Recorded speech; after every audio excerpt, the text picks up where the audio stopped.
بسم اللہ الرحمن الرحیم۔ ایک مہاجر اور ایک انصار کی چوکیداری اور انصاری کا نماز میں تیر کھانا۔ نبی اکرم صلی اللہ علیہ وسلم ایک غزوہ سے واپس تشریف لا رہے تھے۔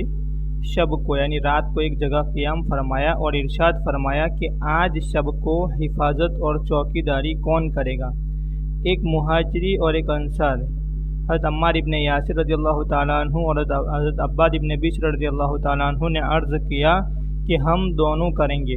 حضور اکرم صلی اللہ علیہ وسلم نے ایک پہاڑی جہاں سے دشمن کے آنے کا راستہ ہو سکتا تھا بتا دی کہ اس پر دونوں قیام کرو۔ دونوں حضرات وہاں تشریف لے گئے۔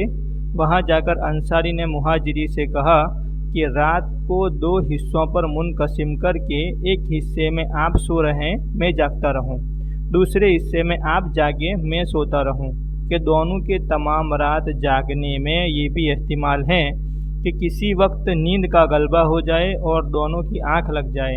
اگر کوئی خطرہ جاگنے والے کو محسوس ہو تو اپنے ساتھی کو جگا لے۔ رات کا پہلا آدھا حصہ انصاری کے جاگنے کا قرار پایا اور مہاجری سو گئے۔ انصاری نے نماز کی نیت باندھ لی۔ دشمن کی جانب سے ایک شخص آیا اور دور سے کھڑے ہوئے شخص کو دیکھ کر تیر مارا، اور جب کوئی حرکت نہ ہوئی تو دوسرا اور پھر اسی طرح تیسرا تیر مارا، اور ہر تیر ان کے بدن میں گھستا رہا اور یہ ہاتھ سے اس کو نکال کر پھینکتے رہے۔ اس کے بعد اطمینان سے رکوع کیا، سجدہ کیا، نماز پوری کر کے اپنے ساتھی کو جگایا۔ وہ تو ایک کی جگہ 2 کو دیکھ کر بھاگ گیا کہ نہ معلوم کتنے ہوں دشمن، مگر ساتھی نے جب اٹھ کر دیکھا تو انصاری کے بدن سے 3 جگہ سے خون ہی خون بہہ رہا تھا۔ مہاجر نے فرمایا سبحان اللہ، تم نے مجھے شروع ہی میں نہ جگا لیا۔ انصاری نے فرمایا کہ میں نے ایک سورہ کہف شروع کر رکھی تھی نماز میں، میرا دل نہ چاہا کہ اس کو ختم کرنے سے پہلے رکوع کروں۔ اب بھی مجھے اس کا اندیشہ ہوا کہ ایسا نہ ہو کہ میں بار بار تیر لگنے کی وجہ سے مر جاؤں، شہید ہو جاؤں، اور حضور اکرم صلی اللہ علیہ وسلم نے جو حفاظت کی خدمت سپرد کر رکھی ہے وہ فوت ہو جائے۔ اگر مجھے یہ اندیشہ نہ ہوتا تو میں مر جاتا، مگر سورت ختم کرنے سے پہلے رکوع نہ کرتا۔ فائدہ یہ تھی ان حضرات کی نماز اور ان کا شوق کہ تیر پر تیر کھائے جائیں اور خون ہی خون ہو جائیں، مگر نماز کے لطف میں فرق نہ پڑے۔ ایک ہماری نماز ہے کہ اگر مچھر بھی کاٹ لے تو نماز کا خیال جاتا رہے۔ بھیڑ کا تو پوچھنا ہی کا، ایک جانور ہوتا ہے، ایک چھوٹا سا جانور ہوتا ہے جس میں زہر ہوتا ہے، اور شہد کی مکھی کو بھی کہا جاتا ہے۔ یہاں ایک فقہی مسئلہ بھی اختلافی ہے کہ خون نکلنے سے ہمارے امام یعنی امام اعظم ابو حنیفہ رحمۃ اللہ علیہ کے نزدیک وضو ٹوٹ جاتا ہے، فتویٰ اسی پر ہے۔ امام شافعی رحمۃ اللہ علیہ کے نزدیک نہیں ٹوٹتا۔ ممکن ہے کہ ان صحابی کا مذہب بھی یہی ہو، یعنی ان کے یہاں بھی خون نکلنے سے وضو نہیں ٹوٹتا، یا اس وقت تک اس مسئلے کی تحقیق نہ ہوئی ہو کہ حضور اکرم صلی اللہ علیہ وسلم اس مجلس میں تشریف فرما نہ تھے، یا اس وقت تک یہ حکم ہوا ہی نہ ہو۔ دوسرا واقعہ تحریر فرماتے ہیں ابو طلحہ رضی اللہ تعالیٰ عنہ کا نماز میں خیال آ جانے سے باغ وقف کرنا۔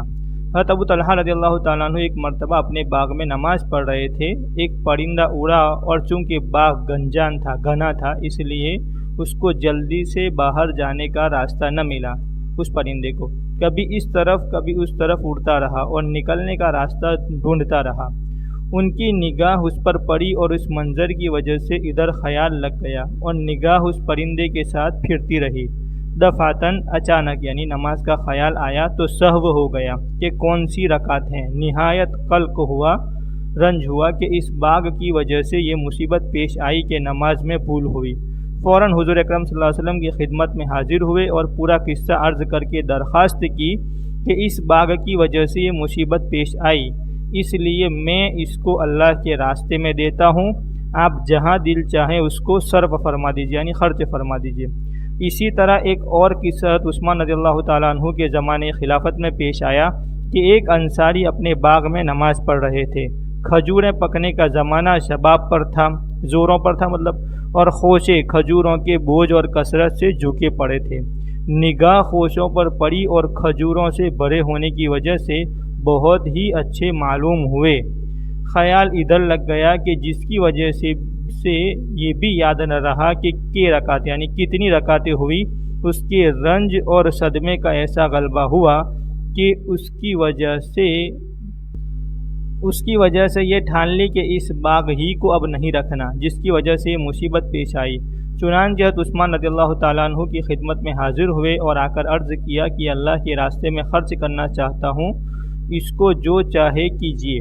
انہوں نے یعنی حضرت عثمان رضی اللہ تعالیٰ عنہ نے اس باغ کو 50,000 درہم میں فروخت کر کے اس کی قیمت دینی کاموں میں خرچ فرما دی۔ فائدہ: یہ ایمان کی غیرت ہے کہ نماز جیسی اہم چیز میں خیال آ جانے سے 50,000 درہم کا باغ ایک دم صدقہ کر دیا۔ ہمارے حضرت شاہ ولی اللہ رحمۃ اللہ علیہ نے قول جمیل میں صوفیہ کی نسبت کی قسمیں تحریر فرماتے ہوئے اس کے متعلق تحریر فرمایا ہے کہ یہ نسبت ہے اللہ کی اطاعت کو ما سوا پر یعنی اللہ کے سوا پر مقدم کرنا، اور اس پر غیرت کرنا کہ ان حضرات کو اس پر غیرت آئی کہ اللہ کی اطاعت میں کسی دوسری چیز کی طرف توجہ کیوں ہوئی۔